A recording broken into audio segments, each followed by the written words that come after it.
A panel investigating claims that South Africa armed Russia has been appointed, and terms of reference have to be set.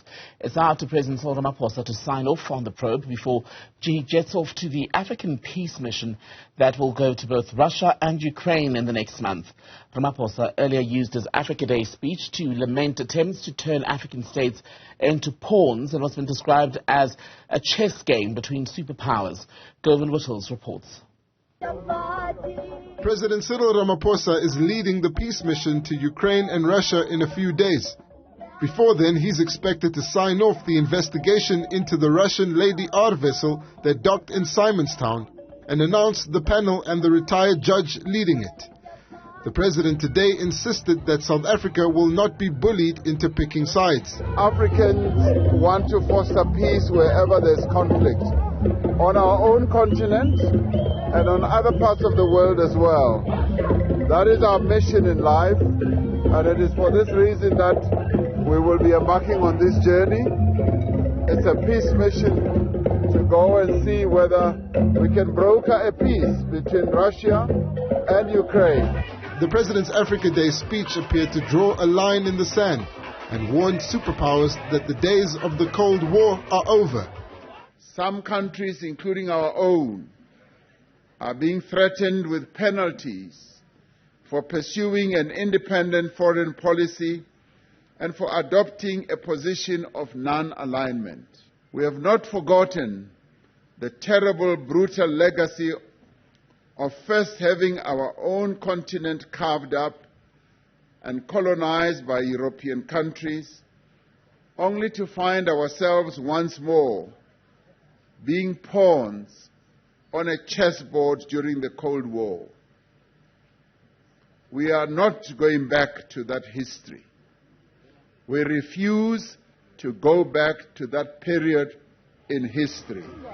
And he says he doesn't think the US-Africa Growth and Opportunities Act will be used as leverage as those negotiations continue. We are going to be engaging in discussions, not only as South Africa, but also as a number of other countries on the African continent, about AGOA. So this is going to happen in the normal course.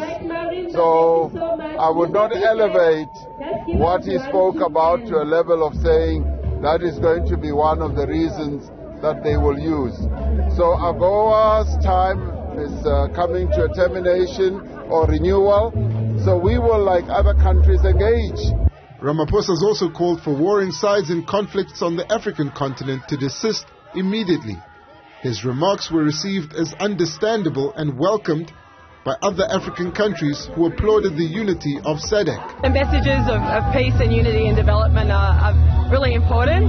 And from Australia's perspective, we're also really pleased to hear the theme of implementing the Continental Free Trade Agreement, because regional integration is so important to prosperity and development. In Mozambique, where most of the SADC countries have contributed troops as part of the SAMIM, but also we've seen this one even in DRC. So this is really important, and it's good to see that some of the countries which were in the forefront of the liberation, they're also in the forefront in this resolve too. Meanwhile, one of the president's ministers offered a solution to the conflicts across the globe and on the continent. It is possible that through sport, through arts and culture, we can build a sustainable peace in South Sudan. Mr. President, it is possible that you can build a sustainable peace between the people of Kyiv in Ukraine and the people of Moscow in Russia. It is through sport, it is through arts, it is through culture that knows no boundaries. These Africa Day celebrations were dominated by calls for African nations to unite and learn from their collaboration during the COVID-19 pandemic, and fervent appeals for peace on the continent. For Newzroom Afrika on Channel 405, I'm Govan Whittles in Mogale City.